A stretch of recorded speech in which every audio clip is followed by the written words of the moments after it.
Hindi lang yung mga sinisisi rito, yung mga nagtatago ng katotohanan. Yung iba kasi humahad lang sa katotohanan. Pagka yung iba dyan, iniistorbo ka, humahad lang sa katotohanan. Yan. Kaya sabihin mo sa katabi mo, huwag kang hadla. Ha? Makinig ha? Huwag kang hadla. Amen ba? Kailangan makarinig tayo ng katotohanan ngayong araw na ito. Amen ba? Parang yung iba ayaw ata. Andyan pa ba kayo? Handa na ba tayo lahat? Habang nagpipreach ako, pagpe-pray nyo ako ha. Kasi habang nagpe-pray kayo, yung anointing ng banal na espiritu bumabalik sa inyo yan. Parang sa inyo. Amen ba? Sige, tumayo tayo lahat mga kapatid at imbitahin natin ang ating Panginoon sa ating lugar. O Diyos na makapangyarihan sa lahat, maraming salamat po. Ngayong umaga, excited kami, Panginoon. Sa pagsama mo sa amin, pagbibigay mo ng mga makapangyarihang mensahe na mababago at magbabago ng aming buhay. Dalangin namin, Panginoon, ng bawat isa na nandito, kasama po ako, ay buksan mo ng puso na may pagtanggap. Ito man ay masakit, ito man ay isang bagay na masaya sa puso, ngunit Panginoon, ihanda mo ang aming puso na yakapin ang makapangyarihang espiritu mo, yung salita, upang ito'y maging kapangyarihan ng aming nang lulupay-pay ng kaluluwa. Dalangin namin kami ay makakain ang aming kaluluwa ng iyong mga revelation, yung mga salita na galing sa iyo, na ito ang aming kalakasan sa muling pakikitahak at pakikibaka, Panginoon, sa buhay na ito sa mga darating na araw. Salamat po sa tagumpay na ibigay mo sa araw na ito. Salamat po sa pagpapatawad mo sa aming mga kasalanan, katulad ng pagpapatawad namin sa mga taong nagkasala sa amin. Panginoon, itong araw na ito, muli ay inihahandog namin sa iyo. Ikaw ang aming itinataas, O Diyos na makapangyarihan sa lahat, O aming Kristo, ng aming sanhi ng kaligtasan.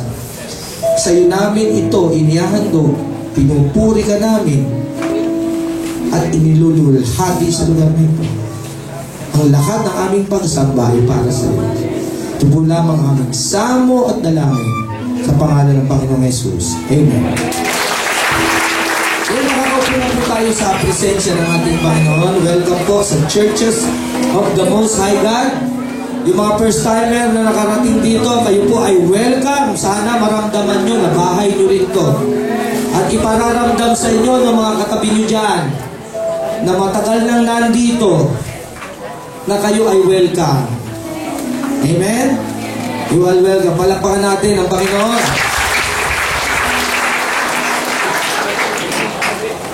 Ang topic ko ngayon is about billion-dollar deal. Wow. Hindi million ha? Billion-dollar bill. Mali yan. Deal. Deal or no deal? Okay, ulitin ko. Sino rito ang gustong magkaroon ng tsansa na magkaroon ng deal na billion-dollar? Ay, pambihira. Tapos na, pagka ito nagawa mo, palagay ko, ano ka na agad, magre-retired ka na dahil siyempre, puro sarap na mangyayari sa buhay mo. Amen? Laki ng komisyon nun. Billion-dollar deal. Amen?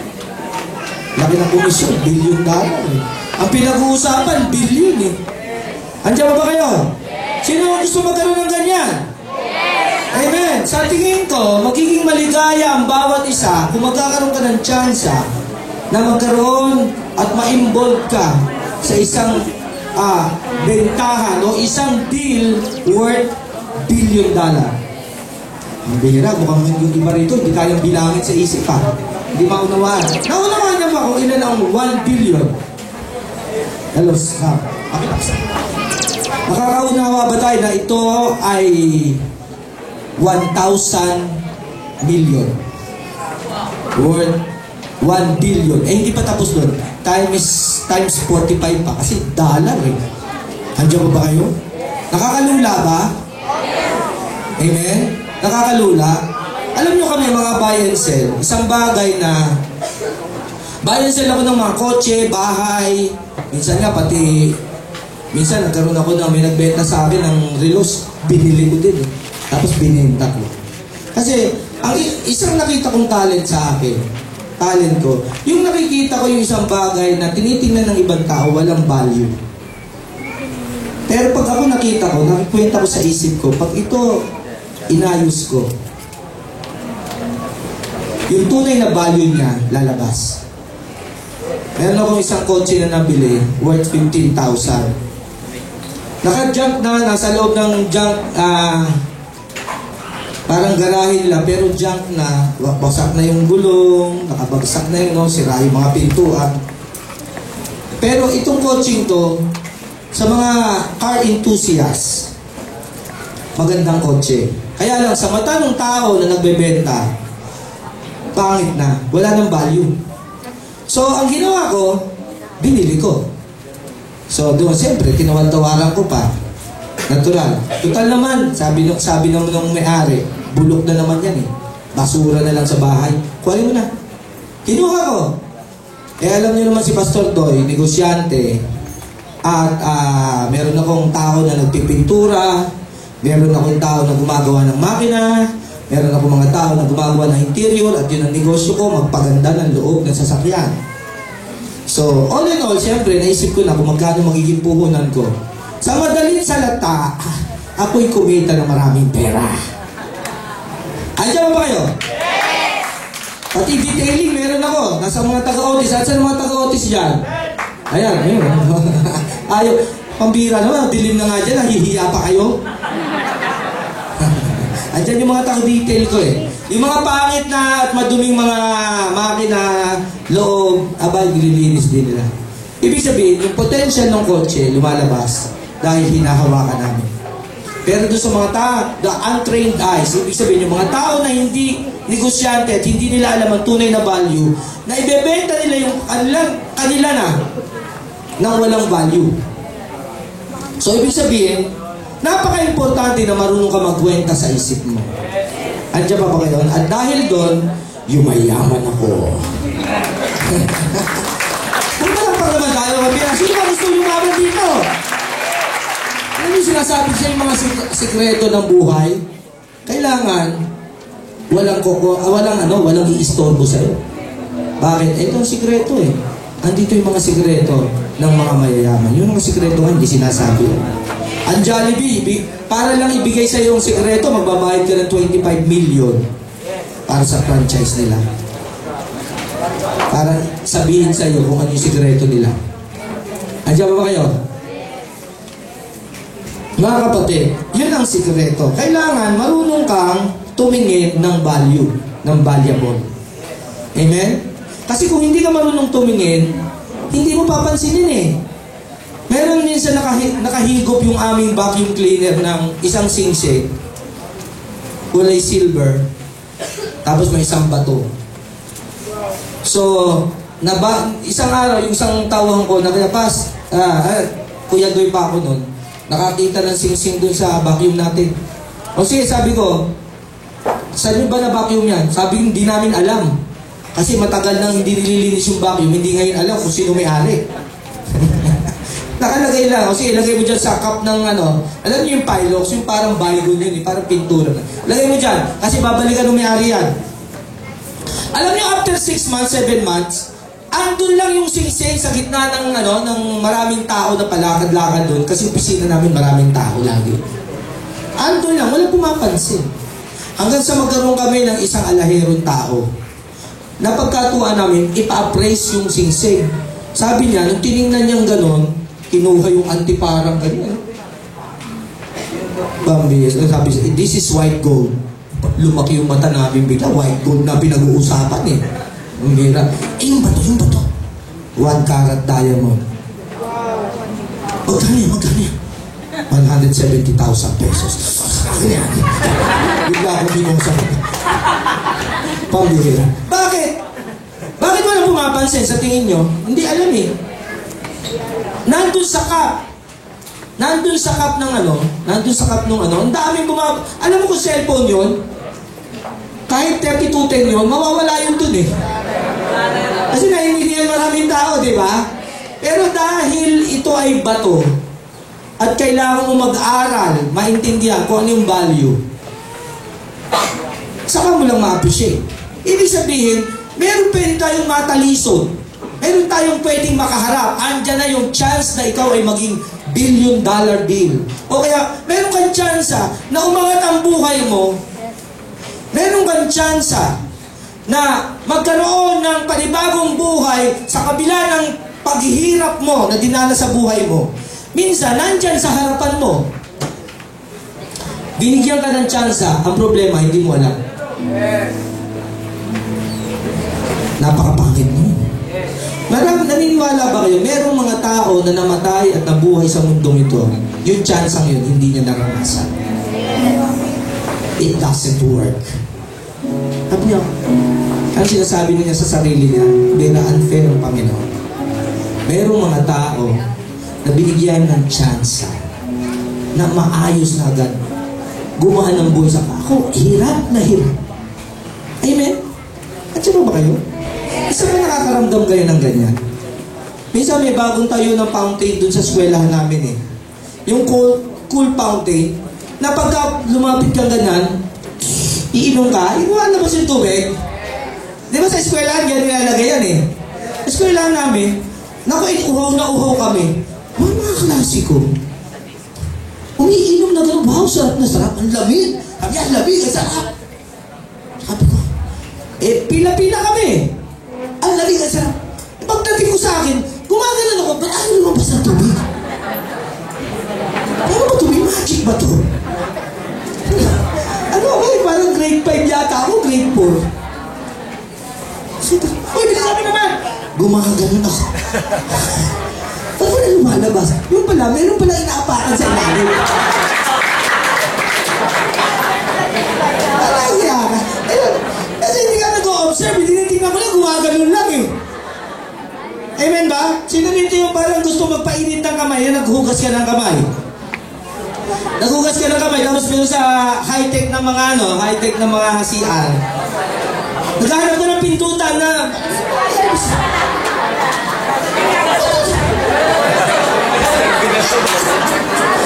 Dapat may humahangin na gano'n? Ba't yung iba humahangin sa akin hindi? Yung pala kailangan ganunin mo yung kamay mo. Andiyan ba kayo? Hindi mo napapakinabangan sa bagay na hindi mo alam eh. Andiyan ba kayo? Napaka-importante. Paano mag-uwag ang buhay mo kung hindi mo alam ang pang-umpisa mo? Napaka-importante nun sa sarili natin eh. Lalo na yung mga tao nandito. Tayong lahat. Amen? Pag ikaw na-umpisahan ka ng mali, hindi ka matatapos ng tama eh.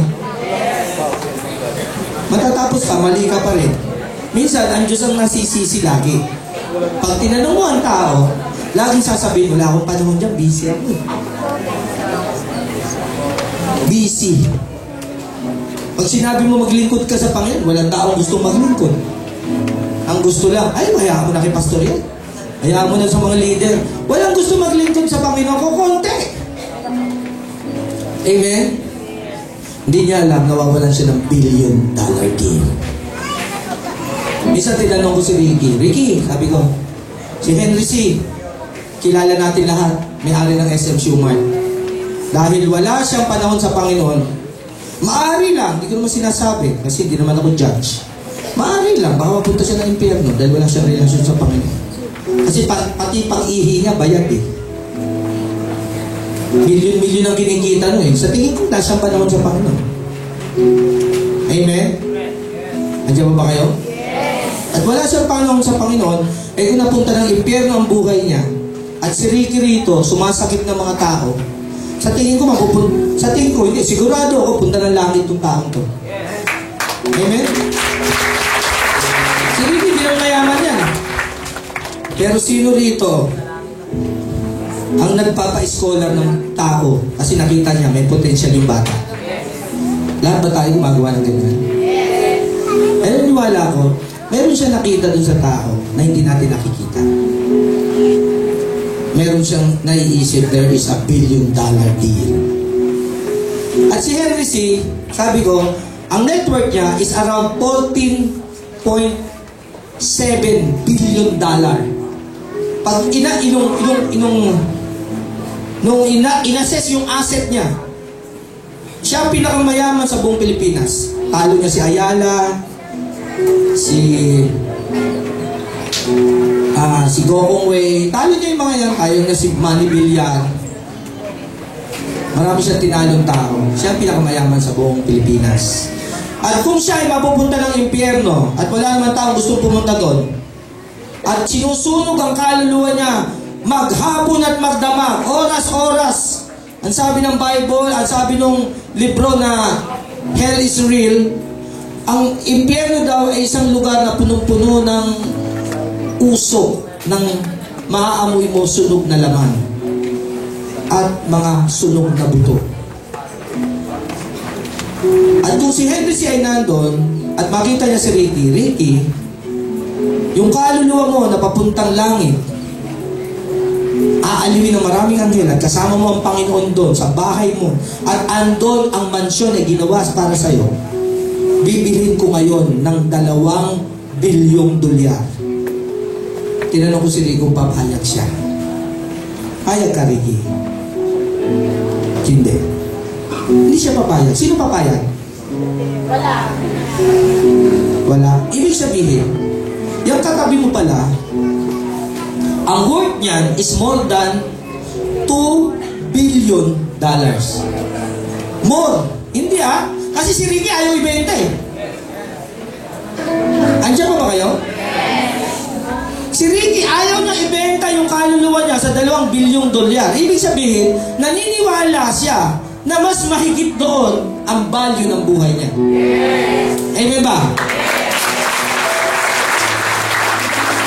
At kung naniniwala siya doon, naniniwala ako na lahat ng tao na nandito ngayon, walang makikipagpalit doon sa katayuan niya eh. Mapupunta ka ng impyerno, papayag ka? Hindi. So, ibig sabihin, more than $2 billion ang halaga mo. Ang tanong ko, sino ang nagtatrabaho rito para makita yung isang value ng isang potential ng isang tao? Kasi ang tao, tinatakpan ng dyablo ng kung ano-anong mga kultura, paniniwala, at mga importante sa buhay. At nangyayari, yung value niya nawawala. At ang nakakakita lang ng tunay na value ng isang tao, walang iba kung hindi si Jesucristo. Siya yung una. Paano nyo malalaman na ganun tayo tinitingnan ng Panginoon? Kasi willing siya ipagpalit ang buhay niya sa atin. Diyos ng mga Diyos, hari ng mga hari, pinakang matalino at pinakang magaling magkwenta sa buong nilalang o sa buong sa lahat nga. Naniniwala ba kayo na ang Panginoon ang pinakamatalino? Sa kwenta niya. Sa kwenta niya. Take note. At talagang idiin mo yung utak mo rito. Take note. Sinasabi ng Panginoon, I'm willing to trade my life for you. Ibig sabihin nun, yung value ng isang tao, tinitingnan niya sobrang laki. More than $2 billion. At kung tayo yung mga tunay na Kristiyano, we should know the value of a person. Dapat parang buy and sell tayo. Maaaring dapat pag tinignan natin ang isang tao, alam natin na itong taong ito, more than $2 billion ang value niya. Sa tingin mo, hindi ka magtatrabaho para sa Panginoon kung ganun ang value ng tao. At pag tinanong mo, ang mga tao nandito, miski sa loob ng church, kung sino gusto maglingkod sa Panginoon, kukunti lang sumasagot. Yung iba nga naglilingkod, bumibitaw po. Bakit? Nakita nila na mas valuable yung magtrabaho sa labas.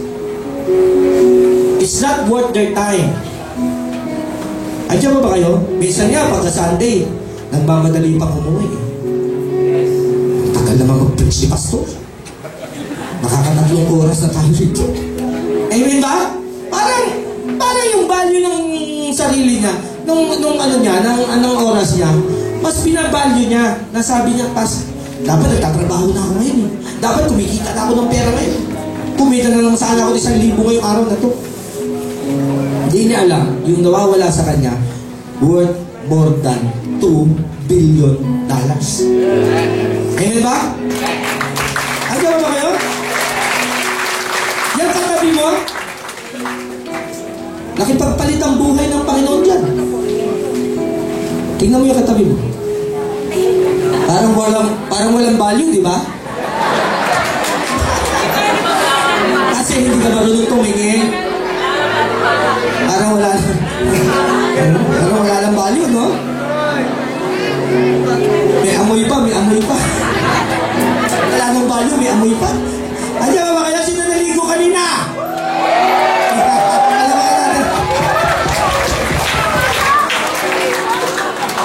Andiyan ba kayo? Alam nyo ba yung pagtingin sa mga valuable, kailangan you have to train your eyes? Pinag-aaralan yan. Hindi na nakukuha sa mga eskwelahan. Alam nyo, ang gobyerno, pagka namatay ka, aksidente, ang value ng isang buhay is only 40,000. Tahimik, di ba? Kunyari, nakasagasa ka. Hindi mo naman sinasadya. At kailangan magbayad ka. Binabalyo 40,000. Grabe, saan kaya nila nakwenta yun? 40,000 lang. Amen? Pagka kumuha ka ng hitman, merong tumatanggap, 5,000 lang. Banatan na, sige. Pag mayor yata, 50,000, 80,000, paso, ba't alam mo, hitman ka ba? Pero nalalanig ko lang eh. Andiyan ba kayo? Yung tao, ganun binavalue yung ganun ginavalue yung buhay ng isang tao. Obviously, hindi marunong mag-value eh.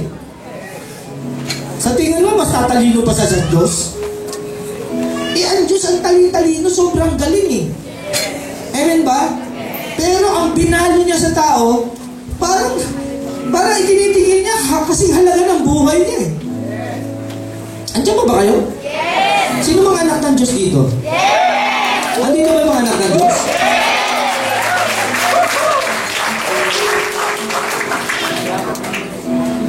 Yung tagumpay kasi, dito sa mundo,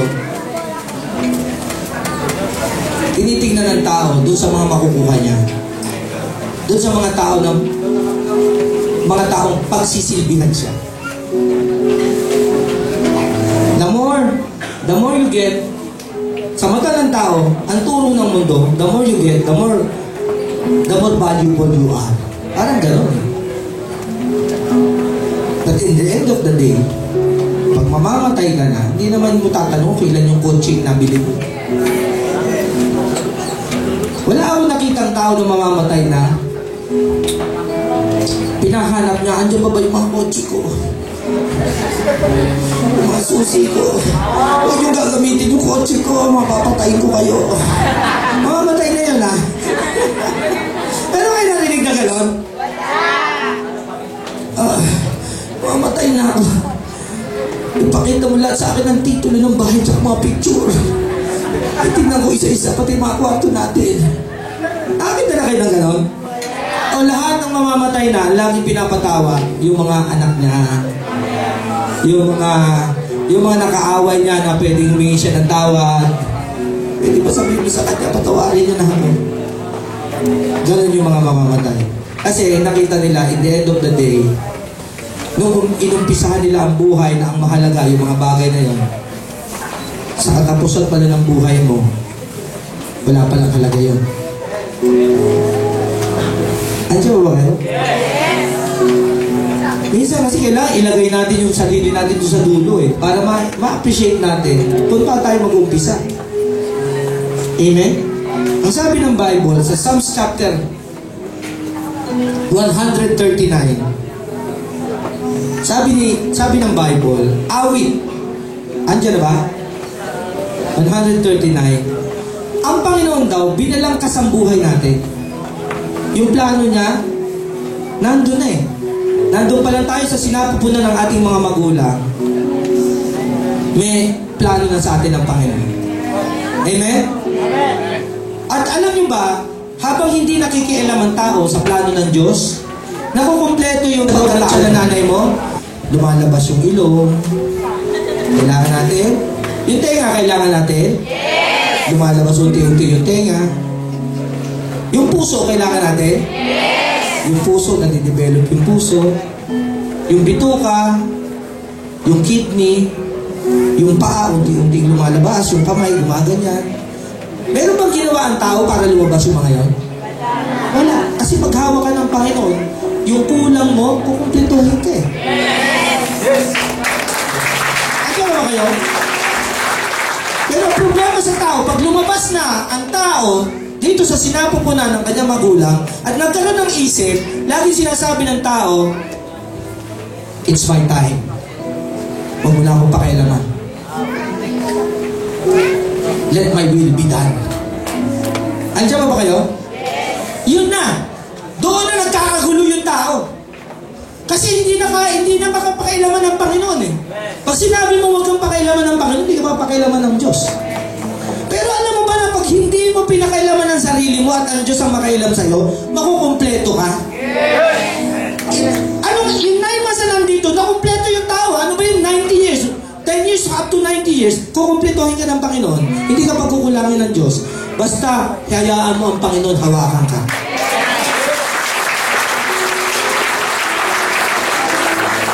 Bakit? Kasi ang tingin sa'yo ng Panginoon, mahalaga ka eh. Kaya nga may plano eh. Kaya nga pinaplano ka ng Panginoon eh. Mahalaga ka sa Kanya eh. Mga maraming tao, kasi gaya-gaya. Sabi mo sa katabi mo, gaya-gaya. Boy, wala pa rin, boy. Sabihin mo, gaya-gaya ka ba? Alam mo, pag gaya-gaya ka, hindi mo gagaya na perfecto ang isang tao na ginagaya mo. At dahil doon, lagi ka mabibigo. Kasi hindi mo siya talaga magagaya eh. Pagka ginaya mo, lagi kang bigo. Sino rito gusto yung laging bigo at sarili niya? Kasi gaya-gaya eh. Amen ba? Gusto mo matangkad ka? Eh, mga magulang mo, maliliit lang. Gusto mo 6-footer ka. Gusto mo parang katulad ka ni Goma. Richard Gomez. 6-footer. Sino rito yung parang nangarap na maging NBA player? Kita mo, nangarap siya. Mga Pilipino, gusto-gusto yan. Hindi niya alam, galing tayo sa pagiging ita. Ganito na kaliliit. O, di laging bigo. Ano mangyayari? Bigo. Bakit? Kasi, hindi yan natural mo eh. Hindi ikaw yan eh. Huwag mong gawin na hindi ikaw, gawin mo, mabibigo ka. Kasi hindi ikaw. Parang yung isda, gusto mo maglakad. Nakita na kayo yung isda naglalakad? Naglalakad sa kali eh. Nakita na kayo? Yes daw. Halika dito! Pakita mo sa akin! Yes pala. Naglalakad, gaganon-ganon na lang yun. Kasi hindi natural, hindi siya masaya doon. At hindi siya magiging magaling doon, hindi siya makakagalaw na mabilis doon. Bakit? Hindi yun natural sa kanya eh. Andiyan mo ba kayo? Kailangan makita mo kung ano yung natural gift mo. Kung sino ka talaga. At hindi ka babalik sa Panginoon, hindi mo malalaman ang sino. Ano mang ang aking sangkap, ikaw o Diyos ang lumikha. Sa tiyan ng aking inay, hinugis mo akong bata. Isipin mo, kung hindi ka babalik sa Panginoon at hindi mo itatanong, Lord, ano ba talaga ako? Sino ba talaga ako? Alam mo, hindi mo malalaman yung kung sino ka talaga eh. Ang mangyayari, kung ano yung napapanood mo sa TV, gagayahin mo. Gaya-gaya. Gusto mo matangkad. Meron pa nga tao nagpaputol ng paa para duktungan yung tuhod niya para maging siya, tumaas. Meron mga tao nagpaparitoke ng lahat ng klaseng katawan niya para lang magaya niya kung sino yung iniidolo niya. Andiyan ba kayo? Actually, kita si Michael Jackson, pambihira. Every 3 months, nag-iiba ng itsura. Sa tingin niyo masaya siya? Hindi siya masaya. natural eh. Kung hindi ka babalik sa Panginoon, hindi mo hahayaan ng Panginoon na magsabi sa'yo, hindi ka magiging maligaya kahit anong gawin mo. Kasi hindi natural sa'yo yan eh. You have to go back to the natural. Hindi mo kaya labanan eh. Ang gravity, hindi mo kaya labanan. Alam niyo kung ano yung gravity? Everything that must come, that goes up must come down. Lahat ng umakit sa taas, bumababa. Yan ang gravity, the field of gravity. Minsan nalalabanan ng tao yan. Pero sandali lang. Yung mga aeroplano nakakalipad, pero bababa din sila. Nakakita na ba kayo ng aeroplano, hindi na bumaba? Patay na yun. Ang bihira. Bakit? Doon pinakikita ng tao, ng Diyos, na walang pwedeng lumaban sa natural. Amen? Hindi pwedeng labanan ng natural. Ang daming mga tao gaya-gaya, ang nangyayari, nilalabanan niyo yung natural. At dahil doon, mabibigo ka. Isang araw, mabibigo ka. Amen? Sino gusto mabigo? So kung hindi mo alam ang sikreto ng buhay, you will end up failing. Tingnan mo yung katabi mo. Sino gusto lagi mo bumabagsak? O sino rito gusto magtagumpay? Ang sabi ng Bible, ano man ang aking sangkap, ikaw, O Diyos, ang lumikha sa tiyan ng aking inay, hinugis mo akong bata. Isipin mo, nung nilikha ka ng Panginoon, may plano na siya sa buhay mo eh. Kompleto na ang pelikula ng buhay mo, pati script mo, kompleto na, ang ganda-ganda niyan. At ikaw ang tinatawag na superstar. Siya ang producer. Amen ba? Kung gagampanan mo lang, kung ano yung para sa'yo, sasabihin ko sa'yo, magliliwanag ka. Makikita ka ng ibang tao. And everything goes easy. Sino gusto yung ganyan? Easy lang. Go. Easy lang. Amen ba? At makikita mo nandun ka na sa taas ng pedestal, parang okay lang sa akin. Amen ba? Nakita niyo si Manny Pacquiao? Nakita niya yung talent niya. Ganun makita ng kung anong natural sa'yo. Ang tawag doon, enthusiast. Nakakita na ba kayo ng taong enthusiast? Pagka kinuwento mo isang bagay sa kanya, meron akong isang kilalang tao, enthusiast siya sa makina, tsaka sa electrical. Pagka may binanggit ka sa kanya tungkol sa makina, pambihira, di ka na makasingit. Kikwentuhan ka na niya ng enthusiast siya, tsaka habang nagkikwento, tumutulo-tulo pa yung laway nila. Sobrang enthusiast yun. Adik yun, adik. Kasi nga, tuwang-tuwa siya sa pinag-uusapan niya eh. Alam mo ba ibig sabihin ng enthusiast? Ano ang meaning talaga? It is a two word. Theo, Theo means God. In Theo, ang ibig sabihin nun, God within. Ang Diyos na nasa loob. Ibig sabihin, pag meron kang isang bagay, na pag ginagawa mo, tuwang-tuwa ka. Yung bang pag ginagawa mo, parang hindi ka nagtatrabaho. Pag ginagawa mo, masayang-masaya ka, calling mo yun. And that is your God within. Yun yung plano ng Diyos na kailangan huwag mong i-ignore. Ano sinabi sa akin ng tatay ko? Na, gusto ko magkaroon ng anak na doktor. Kasi mo si pastor, doktor. Wow. Gusto mo pagbigyan yung magulang ko. Sige pa. Kung talaga yan ang gusto mo, magdo-doktor. Hindi niya alam, madiriin ako sa dugo. So, hindi siya nagtagumpay. Bakit? Hirap na hirap ako dun. Makita ko lang yung bunga. Kasi dentista eh. Gusto niya magkaroon ng anak na doktor eh. Pag tumingin pa lang ako sa bibig eh. Parang gusto ko na masok. Paano ka magiging doktor na gano'n? Mabihira. Hindi pwede, di ba? Contra sa personality ko eh. So, ibig sabihin, huwag mo ipilit sa gano'n. Pag ipinilit mo sarili mo sa gano'n, dahil ginaya mo yung kapitbahay mo, nakita ang ganda ng one niya, ganda ng kotse niya. Kasi nga, nakita ko, galing niya mag-ano. Akala mo magagaya mo yun. Natural yun eh. Meron kasi mga tao, pag humawak ng plies na gano'n, meron akong doktor, nakakatulog ako habang pinapastahan kayo. Sino rito nakakatulog kayo habang pinapastahan? Bihira yung gano'n doktor di ba? Sobrang gaan ng kamay. Ay, dami niyang kliyente.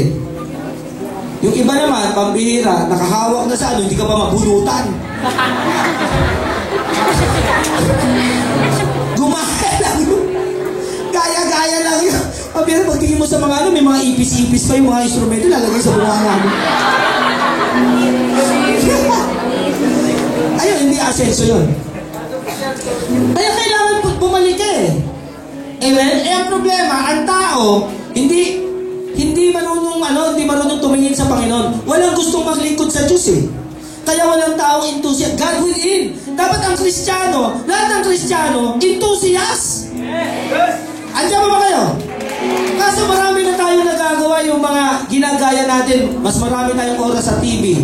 Mas marami tayong oras sa magazine, mga pictures. Tinitingnan natin ano ba yung uso ngayon.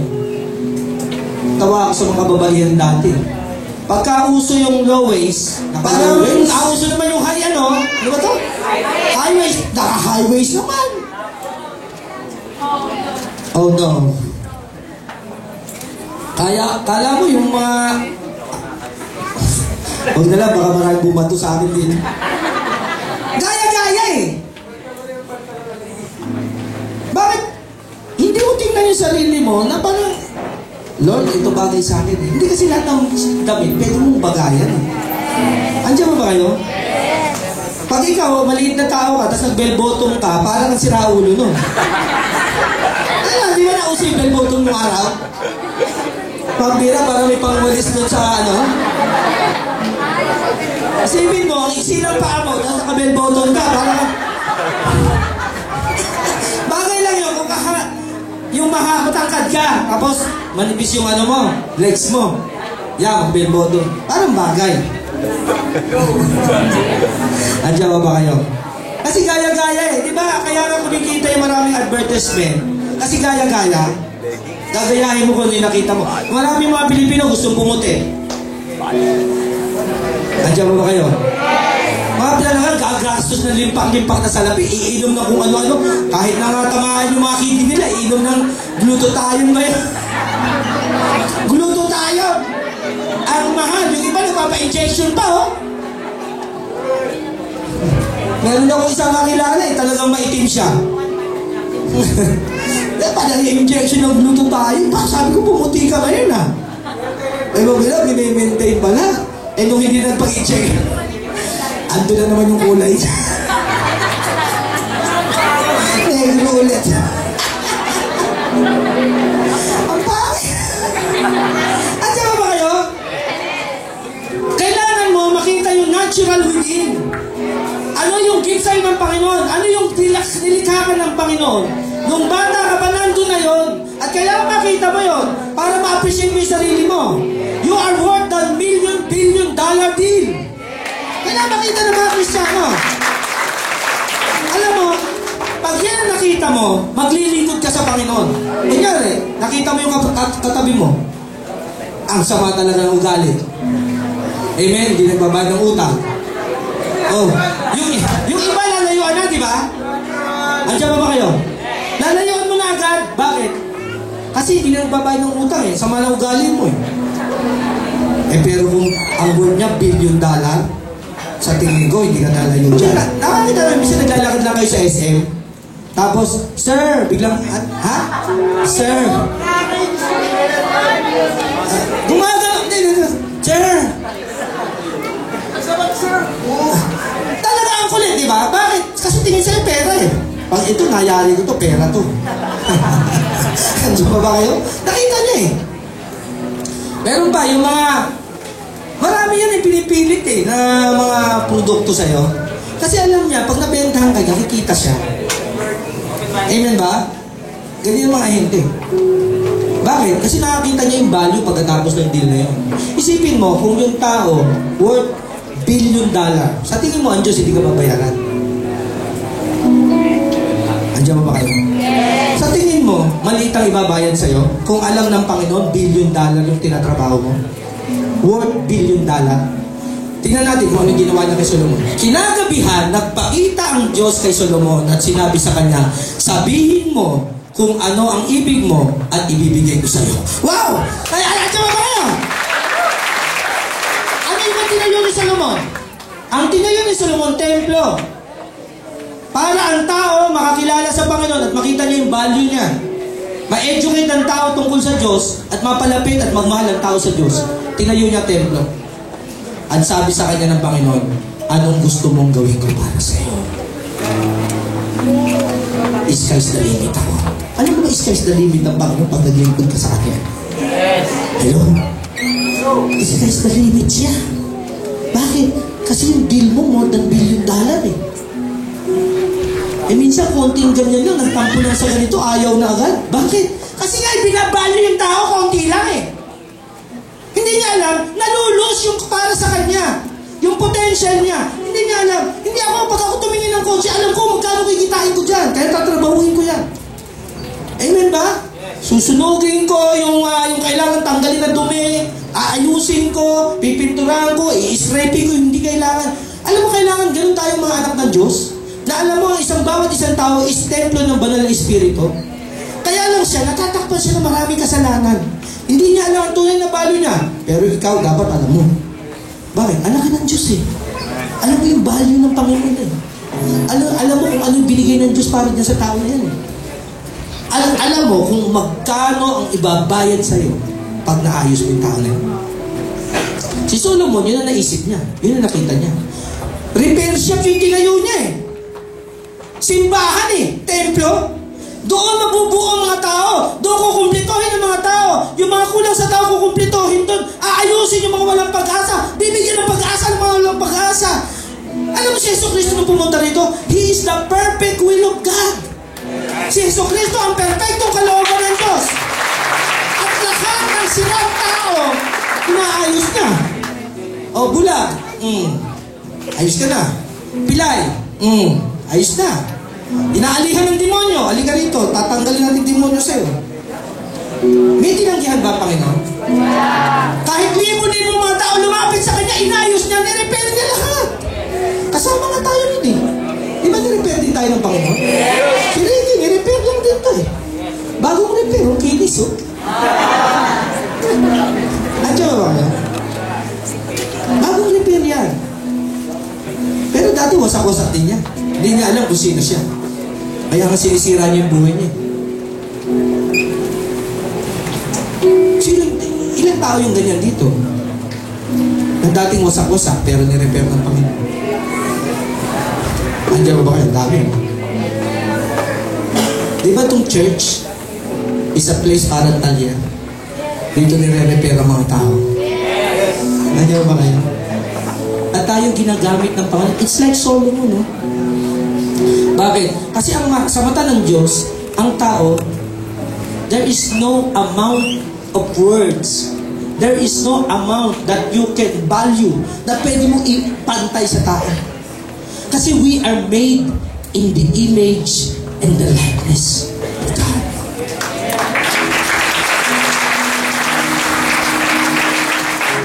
We are made in the image and the likeness of God. Pag dinivalue niya yung tao, parang dinivalue niya sarili niya. Kasi tayong lahat galing sa Kanya. Walang ama rito, o walang magulang dito.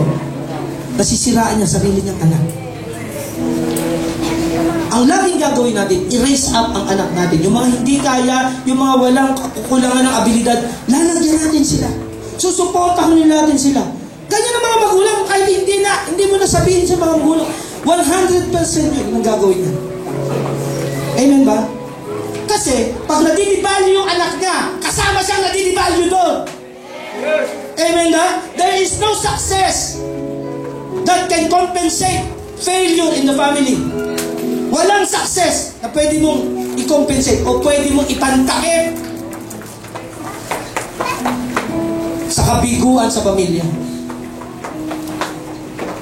Andiyan ba kayo? Ganun ang ginagawa ng Panginoon. Kailangan niya ng mga tao, kailangan niya ng mga Solomon na kailangan tumayo. Hindi madali yung ginawa niya. Sobrang laki ng templo na ginawa niya. It took him, sabi ng 42 years, sabi ng Bible, sa New Testament. Nung hinamon si Jesucristo, sabi niya, gibain niyo yung templo yan at after 3 days, itatayo ko. Sabi niya, paano mo magagawa yan? Ginawa ni Solomon yan more than 42 years. Tama ba? Ang ibig sabihin, pag sinamahan ka ng Panginoon, makukumpleto ka eh. Pero alam niyo ba na hindi alam ng, sa sarili niya mismo, ikaw mismo, kung dinidevalue mo sarili mo, kung hindi mo alam kung ano yung tunay na worth mo, hindi mo rin papahalagan sarili mo. At dahil doon, kung hindi mo alam ang value ng isang tao, bakit ka maglilingkod sa Diyos? Walang tao maglilingkod sa Diyos. Kasi hindi mo alam yung value eh.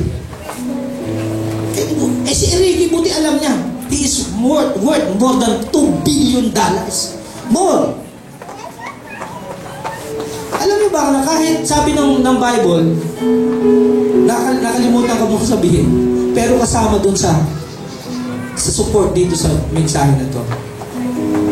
What is a profit of a man if he gains the whole world?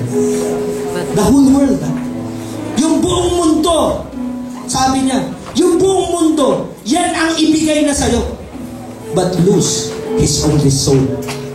Ano daw ang mga kasaganaan o ganansya na isang tao, kinita na isang tao, makuha mo na yung buong mundo. Yung buong mundo, mawala ang kaisa-isa mong kaluluwa.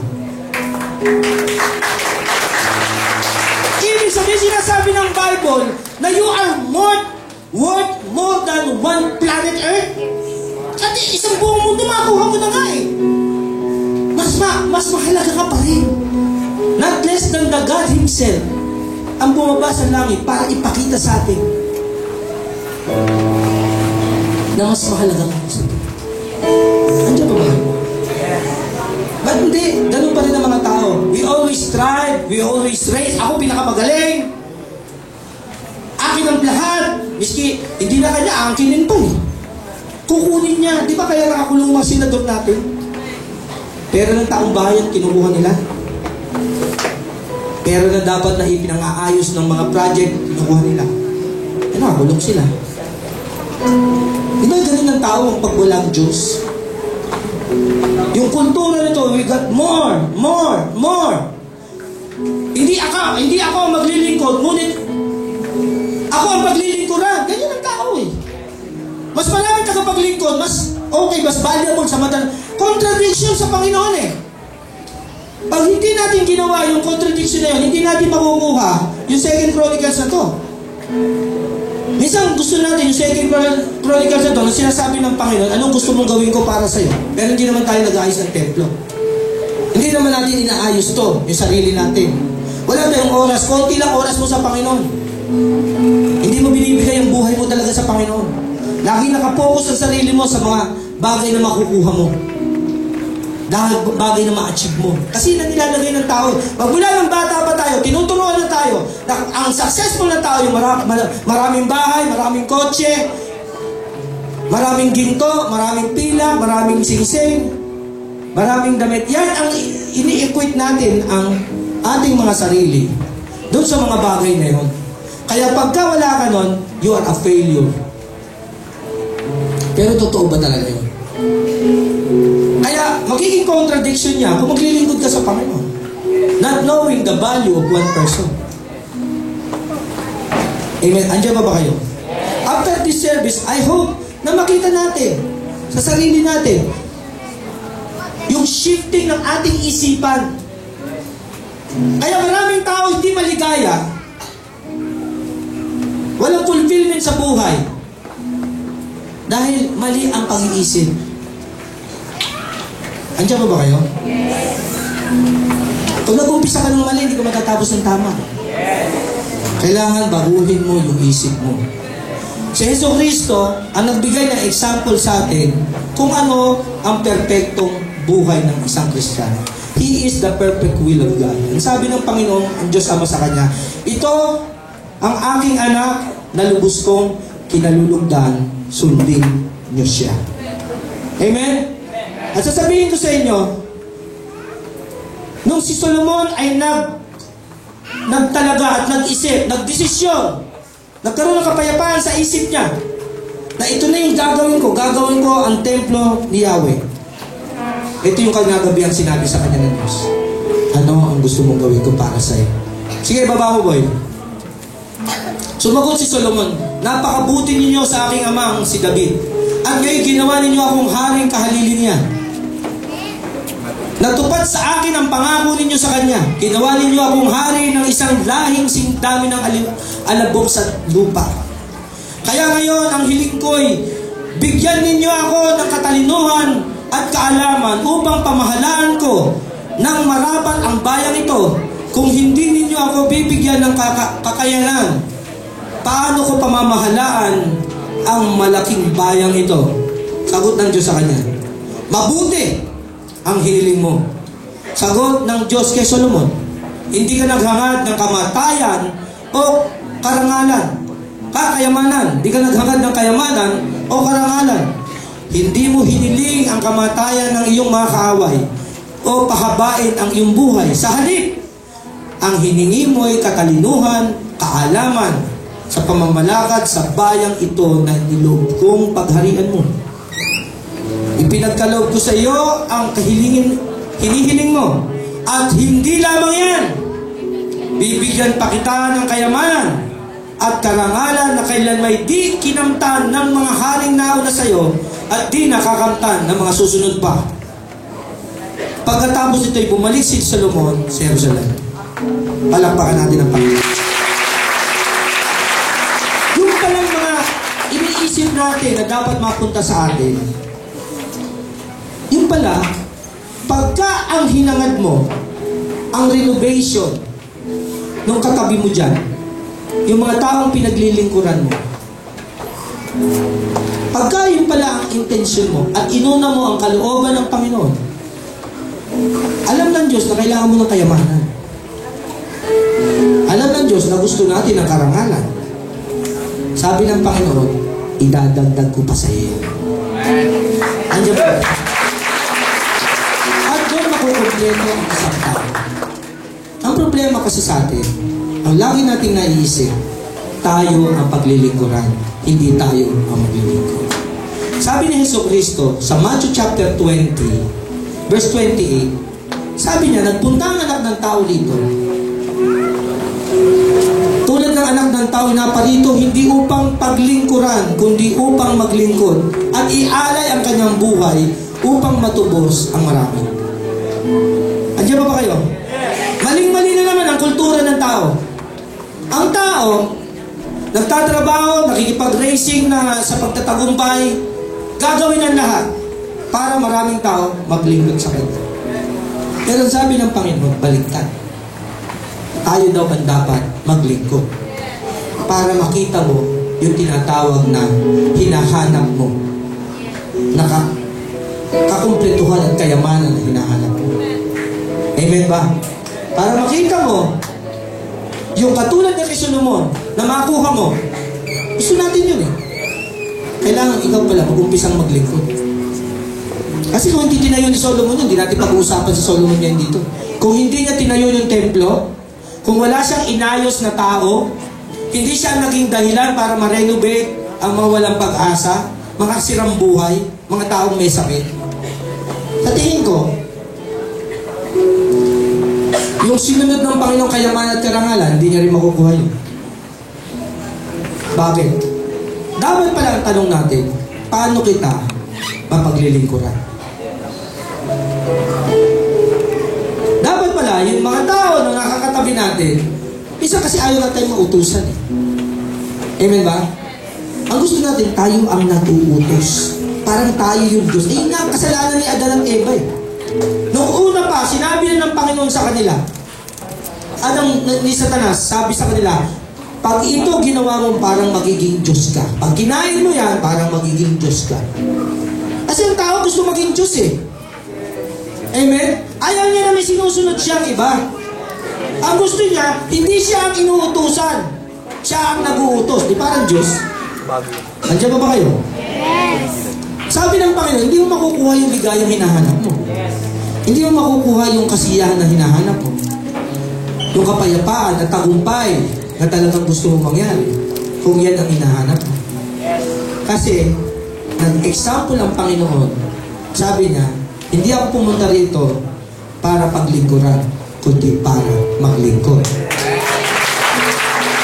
Ibig sabihin pala, mga kapatid, yung katabi mo, dapat pala pinapractice mo na sarili mo dyan, nasasabihin mo, paano kita mapaglilingkuran? Paano mo kung mapaglingkuran yung kapwa mo? Andiyan mo ba kayo? Madali bang gawin yun? Parang tatlo na lang umagot ha. Pastor, masyado ka naman seryoso ka ngayon. Ano ba to? Dati nakakatawa yung mga sermon mo, pero ngayon nakakainis ka na, Pastor ha. Hindi ako nagsabi nito. Ang Bible na nagsabi nito. Naghahanap ba tayo ng ligaya? Naghahanap ba tayo ng talagang nature ng ating pagkatao? We are made in the image and the likeness of God. You want to be enthusiast? You want to be like God is dwelling in us? Sabi ng enthusiast, God is within. Pagka masayang-masaya ka doon sa ginagawa mo, God is within. Yan ang calling mo. Dapat nandun ang Diyos. Pero, at ang sinasabi ng Panginoon, hindi mo makukuha yan kung hindi ka maglilingkod. Lahat ba tayo dito naglilingkod sa Panginoon? Yan eh. Pero pagka nakakita mo ng mga tao nagpapasalamat sa Panginoon dito, umiiyak at sinasabi, dahil sa Panginoon, pinalaya niya. Gumawa yung katulad ng nilapas ni Brother Ricky, yung mga tumatayo dito nagte-testimony at nakikita na dahil sa Panginoon nagbago yung buhay nila. Di ba parte tayo lahat nun? Tayo ang ginamit ng Diyos doon at yung lugar na ito ginamit ng Panginoon para mabago siya. Kung hindi tayo naglingkod, meron ba tayong Ricky makikilalang ganyan? Meron ba tayong taga-praise and worship na tumutugtog na ganito, makikita? Na nagpapasalamat sa Panginoon? Wala. Baka yung katabi mong addict dyan, yan yung sasaksak sa'yo sa kanto. Yan ang mag-hold up sa'yo. Pero pag ba nagpapasalamat na ganyan, di ba parang ang yaman mo? Pambirang ginagawa ng mga doktor ay ikaw nagawa mo. Andiyan mo ba kayo? Di ba God is within? Sabi mo sa katabi mo, God is within. Sa tingin mo kamay na to, at hindi natin maintindihan minsan ng Panginoon kasi hindi natin nilalagay ang sarili natin sa Panginoon. Kung yung kamay na yan ay kamay ni Yeso Cristo, ano gagawin niya? Alam natin na lahat ng lumapit kasi kay Yeso Cristo, pinagaling niya. Yung nagutom yung tao, pinakain niya. Andiyan ba kayo? Di mo inaalihan ng demonyo. Pinalayas niya. Lahat ng kulang sa pag-ibig, niyakap niya. Kasi ang kamay na to, ito nag-uumpisa ang pag-ibig. Dito nag-uumpisa ang pagbibigay, hindi pagkuha. For God so loved the world that He gave His only begotten Son. Hindi ka pwedeng anak ng Diyos na hindi ka marunong magbigay. Huwag mo sabihin anak ka ng Diyos na hindi ka marunong magbigay, matahapon ka. Hindi pwede. Kasi ang Espiritu ng Diyos is God is within. Yung kamay na yan, kung siya kay Yeso Cristo yan, nagbibigay yan. Yung paa na to, kung kasi Yeso Cristo to, pumupunta to sa pagkakasundo, hindi pagkakahiwalay. Lagi ka nagpapasakop. Bakit? Kasi ayaw mo na magkahiwalay yung mga tao. Ang gusto mo, magkaisa. Ganon ang Espiritu ng Diyos. Hindi nagkakahiwalay. Hindi, kami-kami rito, kayo-kayo dyan. Hindi ganon. Yung mga tao lang na humble enough, yung mga tao lang na marunong magpasakop dun sa mga nakakataas sa kanila, yun lang yung nagkakaisa. Pero ikaw, kung sarili mo, katulad ka rin sa Tanas, gusto mong gumawa ng sarili mong kingdom, makakagawa ka rin. Pero hindi mo isipin sa Diyos yan. Every person is a kingdom. Kung ayaw mo mapalapit sa Panginoon, pero lahat ng Kristiyano, isa lang ang kingdom, the kingdom of heaven. Walang ibang hari ng Pilipinas. Alam ba natin ang Panginoon? We belong. That's one. Naiisa lang tayo. Kaya maraming tao malungkot. Kung want to be separated eh. At gusto niyang hanapin ang sarili niya, Lord, huwag mo akong pakailaman. Tapos na yung ginawa mo sa akin, 9 months na, nabuo ako. Ngayong buo na ako, Lord, diyan ka lang. Kaya ko na to. I will take over. Yan ang problema. You will take over. Ano mangyayari pag nag-take over ka? Pangtak yun, sigurado. Amen? Ang ebidensya nun, 9 months ka, walang nakialam sa dyan sa loob ng tiyan na kumpleto ka. Sa tingin mo, yung another 90 years na mangyayari sa buhay mo, kung hindi ka rin hindi mo pakikialaman ng sarili mo, makukumpleto ka din. Alam pa natin ang Panginoon.